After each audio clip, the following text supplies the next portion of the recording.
Miss Jody here with another video for physical science. This is actually going to be my last video for this class because we're almost done with our book.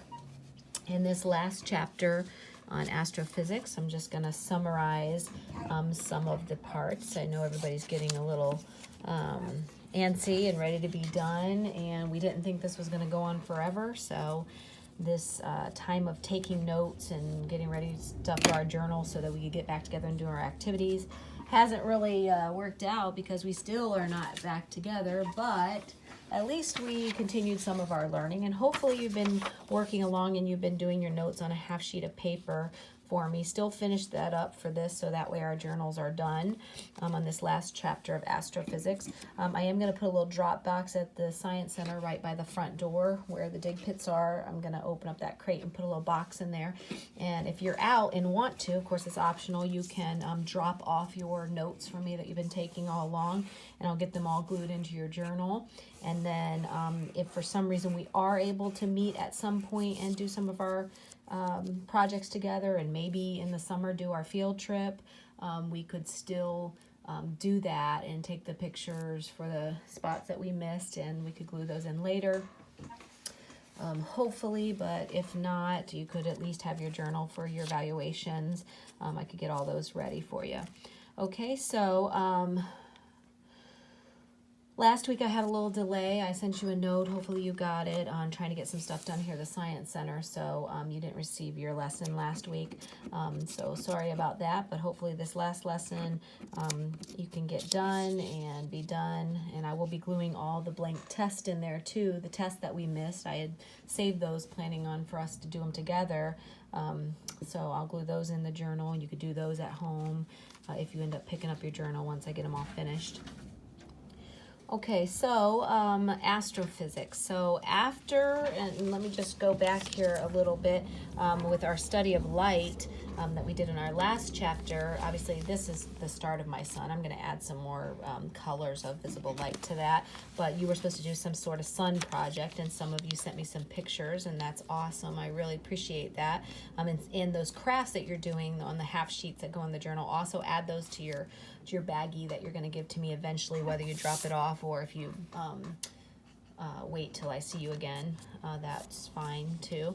So make sure all those crafts are in there. But when we were studying light and we were talking about the properties of light and all that, and the different theories behind the light world in that chapter, I do think that after we did the speed of light, the characteristics and behaviors of light, in its process of, its wave characteristics, and then reflection, refraction,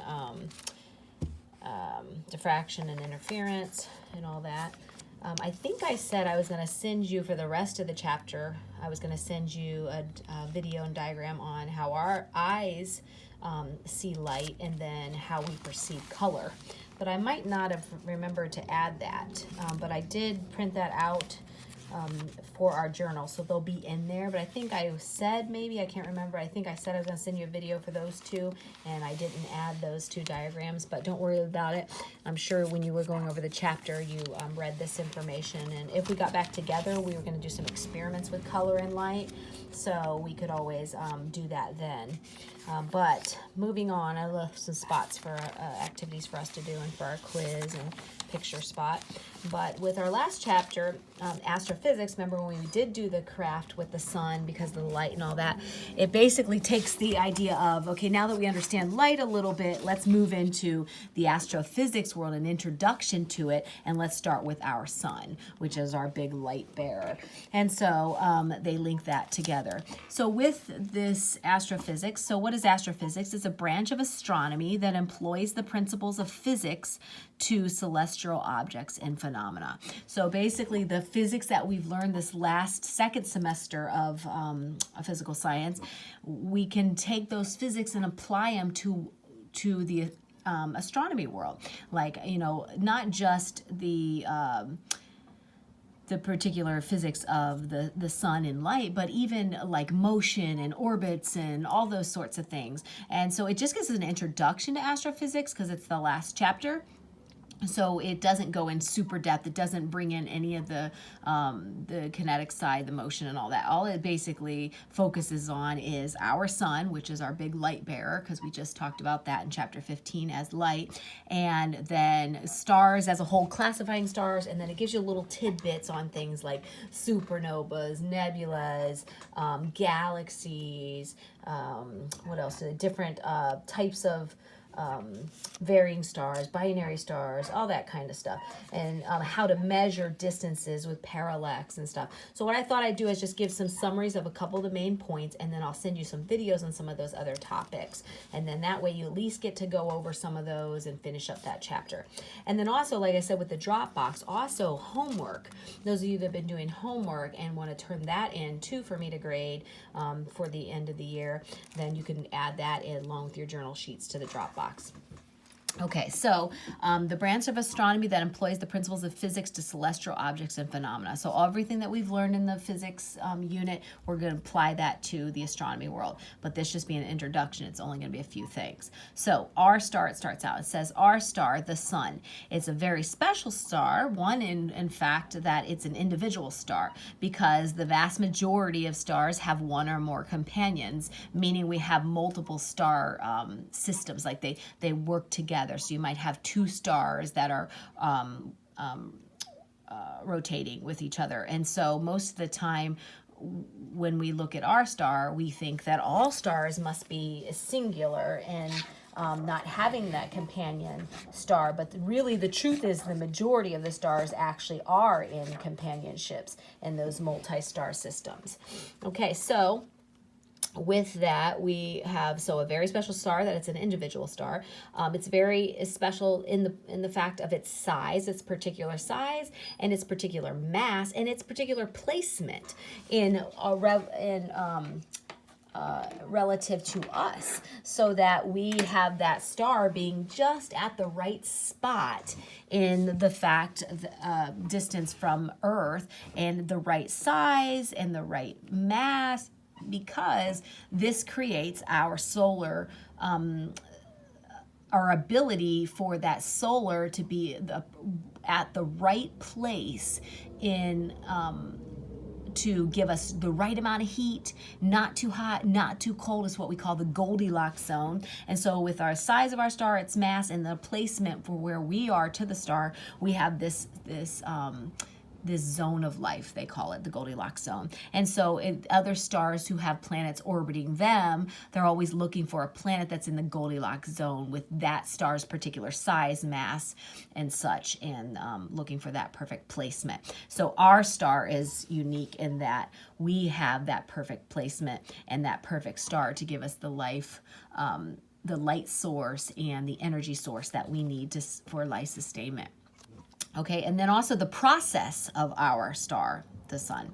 So the process going on, and so there's the process, the nuclear processes that we've talked about before, but we have what's called nuclear fission, and then we have nuclear fusion. Now, fusion is what's happening in the sun, so I will make a little line to that, so we remember that that's, oh, why did I write fusion up here with two S's? All right, so nuclear fusion is what's actually happening in the sun. And these two processes, I keep track of them by the S's. So nuclear fission, I circle the two S's, so that I remember that what nuclear fission is when you're going to take an atom. Anytime you're working with nuclear, it means you're messing around with the nucleus of an atom. So nuclear, messing around with the nucleus of an atom. And if I'm going to cause it to go through its process of fission, that means I'm going to split it apart, two S's. And so I have my big atom here, uranium-235, the isotope. Remember when we talked about isotopes? And I take a neutron and I have it really high power, and I shoot it at this atom, and it makes the atom split apart. And when it splits apart, it goes into lighter elements, and then it also releases some free neutrons. And this is why you can have a chain reaction, because those neutrons can hit another atom of the uranium-235 or whatever one you're using, and continue. Now, when you're taking an atom and you're splitting it with the two S's there, fission, you're going to release energy. And so that energy release would be that nuclear energy we talk about, like in nuclear power plants. This is what we're doing in our nuclear power plants versus what's actually happening in the sun. The sun is going to be the opposite. It's going to actually be fusing the atoms together. And so that's the 1s. So for nuclear fusion, which is happening, we think is happening in the sun, this is a very simplified version of it, but it's basically, let's take two of the atoms and have enough energy or enough force that pushes them together and fuses them. So hydrogen is is number 1, he's number 1, and when you fuse number 1 and number 1 together, you get helium. So two hydrogens fusing together in this form of helium. Now there's more complication there on the hydrogen not sort of being what we call a naked hydrogen or whatever, not having its electron and stuff. But the point is, just for a big memory here, is that fission is separating and splitting atoms and fusion is fusing them together, and that both of these are going to create a byproduct of energy, and this energy can be very intense. Now in the sun, we think the majority of the sun is made up of around about 74% of hydrogen in its composition, and then with the other part of its composition, 25% is already fused helium there, and then less than 1% or somewhere like that, around 1%, would be small traces of other elements. And so our sun having this really individuality, and then having that right size, that right mass, we're perfectly placed. We've got this great composition for nuclear fusion, and nuclear fusion is keeping this, or because this process is going on in the sun, we have all this energy release, and so this sun is a life to us. Now with the sun, the book also talks about the structure of the sun. Now just save the time and to only end up having 2 note pages here, I'm going to do a video or send you a video on the structure of the sun here, and I gave you a little diagram here, and I've done this diagram before in one of my other classes, and I put a lot of color into it. See if I can find it in one of my other classes when we studied this. And so that particular diagram on mine looks like this. Once I have color, I even added glitter. Now I'm getting crazy, ain't I? And so with the diagram of the that you print out with the video, you can take some extra notes and learn about the structure of the sun and sort of how this is all working with that process of nuclear fusion and how that energy is being released. And it can even give you insight into the big sometimes when more is released out in as solar flares and stuff like that. So this little area, you can jot that information down with that video. And then after learning the structure of the sun too, then the book tells us a little bit about, then that's our star, but what about other stars? And that's the process of classifying these stars, because our star is a one among however billion, trillion, quintillion, whatever word we would number we'd have to figure out how many stars. There's so many. So with classifying these stars, we have some category or some ways of classifying. One, we have what's called absolute magnitude, and that's just like what it sounds like. It's the absolute brightness of the star. Okay, and so of course they determine distance and stuff, but basically how it works is smaller the number, the brighter. Okay, so let's say from like -8, this would be a very -8. That's a small number, and you get smaller, very bright star. But then if the bigger you get into whole numbers, you're not as bright, like up to 19 or so, whatever. Ours is a +5, so we're not very bright in a sense because you got all these in the negatives. And I'm going to send you a video that shows size comparisons among stars, and they'll also show the brightnesses. You'll see the different bright stars, the red dwarfs, and the brown and the blue stars and the white stars, and okay, so absolute magnitude. And then there's apparent magnitude. So this apparent magnitude is just like it sounds. It's apparent, like from how it appears from our Earth. Like its magnitude apparent to me, like, oh, it's like our sun seems super bright. When we stare at it, we can't even stare at it, our eyes will be ruined, right? So we're like, wow, this got this apparent magnitude. This guy is just bright as ever. Until you bring in another star, like a real one, that's a real bright one, that's way brighter than ours, and you go, oh, whoa, okay, I guess our star isn't so super bright, is it? And so, like, say you have a 1 to 6 category, 1 being the brightest and 6 being the faintest. Well, where are we? We're on negative 27. We're all the way over here. So we're not, you know what I mean? In our minds, we think it's so super bright, but in reality, it really isn't. So you've got this absolute magnitude, but then you also have this seems bright, but when you put another star next to it, not so bright. So there's these different scales of trying to figure out the brightness of stars and distances and all that. And these gentlemen, Hertzsprung-Russell, there was 2 gentlemen, Hertzsprung, I can't remember what his first name is. I wonder if it says in here what his first name is. But these 2 guys, and so the diagram took on both of their name. Let me see if it says it. Oh, yes. Ignar Hertzsprung and Henry Russell. What they started to realize is that there was a relationship between the star's temperature, using the tools they were using of the spectrograph and all that, and its magnitude. And so they started plotting these stars and figuring out, like, we can make a chart between, their temperature and their luminosity, like how bright they are, and then we can categorize them. And that became the Hertzsprung-Russell diagram that you see in astronomy, and I have it printed down here. And again, this I have color coded when I've done this before, but I'm not going to take the time to do that, so it's not too long of a video. I'll send you a video on it, and that way you can take your time to color it and organize how it works with temperature, and certain stars being certain temperatures, emitting certain color, and then their brightness also with the luminosity side. So I'll give you a video for that so you can go over that. So they talk a little bit about that so you can start seeing the different categories, the main sequence stars, the white dwarfs, the red giants, the supergiants, and figuring out how that's all charted out in their little brilliant diagram there, which I like.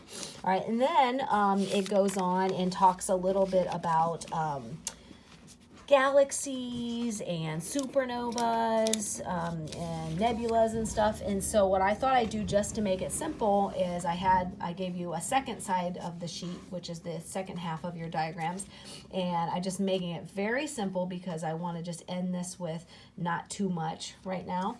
And so I already had this diagram of different galaxies from one of my other classes. And so I just used that and jotted down some areas of, or different types of galaxies. So it goes into some detail about what galaxies are.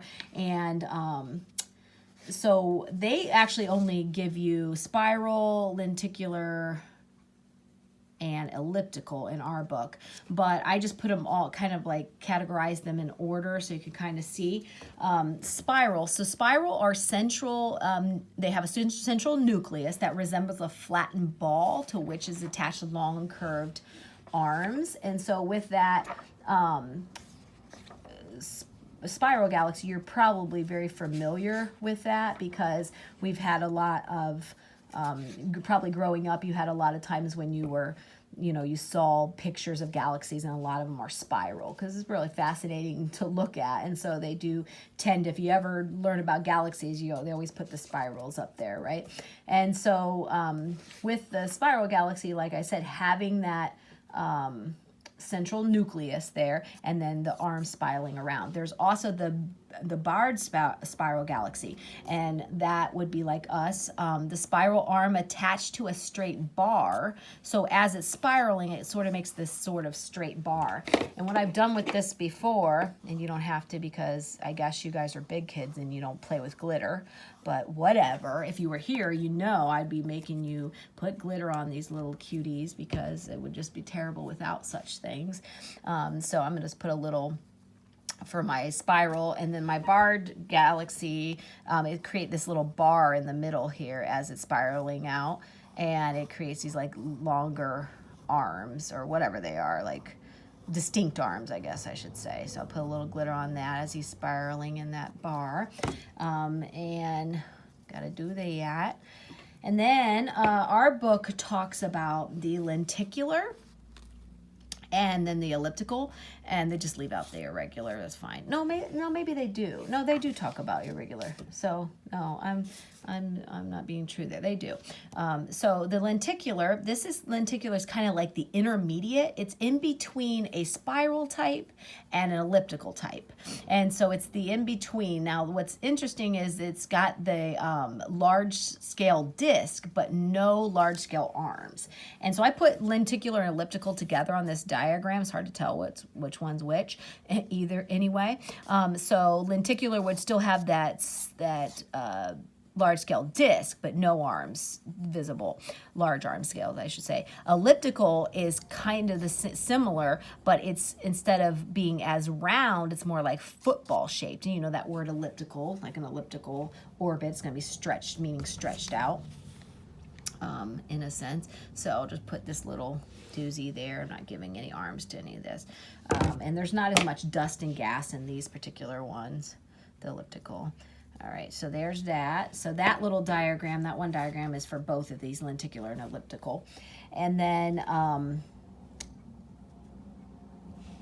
and it does say in here that the elliptical galaxy, this kind of galaxy is not a flat disk. It has more of a globular shape. Oh, if I could have only just wrote that. Globular sounds exciting. Round football. Maybe I can fit it in there. Look at that. Globular. No, globular shape. Ooh, I like it. So not flat, more gobby. Ooh, perfect. All right, and then irregular, then of course irregular is where stars are clumped together, but not, stars come together in no definite shape. And so very irregular in that, if it can't be classified with any of these other ones. So I don't know what we do with these guys. Just put it over here. They're still clumped together, but I don't know what's happening here. So irregular. All right, and of course on the side of this is I put the definition of galaxy here. So galaxy, it's kind of hard to note here, I'll turn it. Galaxy, a large ensemble of stars, and what pulls them together, they're all interacting with the gravity, and they're all orbiting a common center. So there's something that's keeping them all in that particular pattern. And you know, that can get us into black hole studies and all that stuff. All right, so with this, they also talk about the nebula and the supernova, and I wanted to just keep it light because this is our last video and our last part of our chapter. So I thought instead of doing like a note page on that, because it also goes on in more details about like star groupings, and then once we group into galaxies, and then galaxy groupings, and like superclusters and local clusters and all those sorts of things. There's just so much in the chapter that's interesting, but just to make it light, I thought we'd end with a fun little art thing to go here for the supernova and the nebula that's left behind. So a supernova, I'm sure you studied when you were younger, the idea of an explosion in a solar explosion or a star explosion.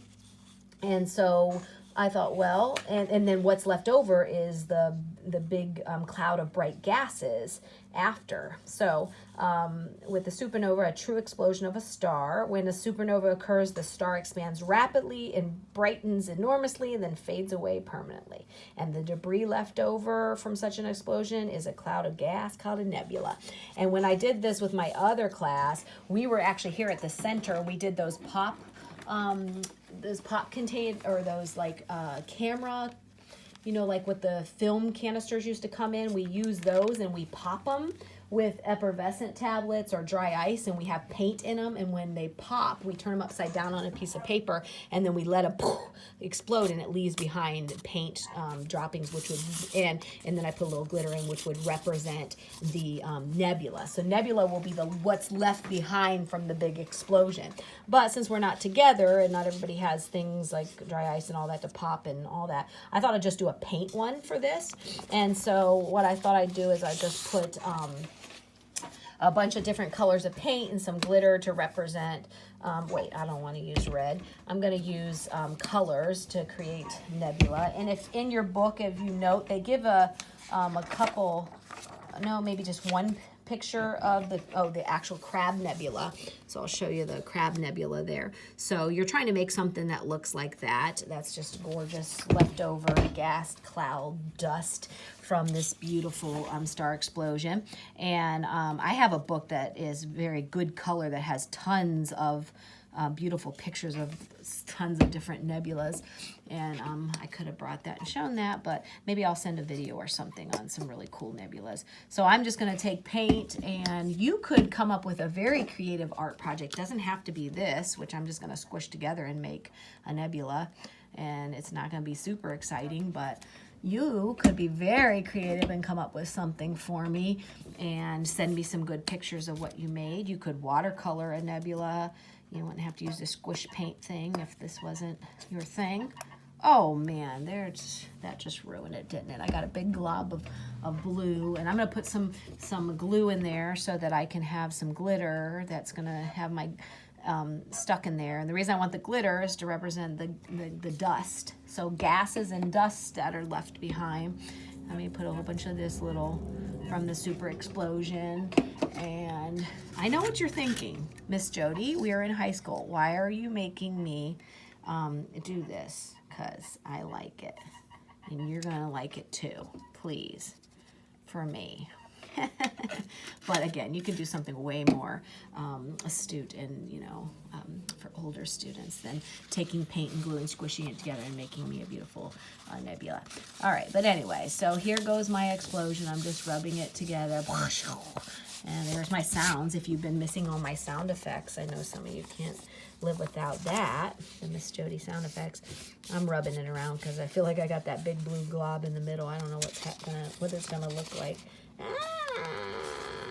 Whoa, that's interesting. I'm gonna fold this over and make it come out more too. Ooh, that's a beautiful little thingy. And there's that one. Okay, so that's gonna be my nebula. Not the best in the world, but definitely beautiful. Gotta put some more glitter on it, some more dust, and then that little cutie will be glued into my journal. Okay, all right, so, well, I hope that you're doing well. I hope that you're finishing up your work, getting all your study guides done. Make sure that you turn those into me, either in the Dropbox here at the Science Center or when we get back together. You could even scan them in if you wanted to and drop them in the Dropbox on the Google Classroom. But hopefully you're getting all that work done, and this being my last video, I will be staying in contact with you, and hopefully we'll be able to get together soon and spend our last week or two together. Miss you all.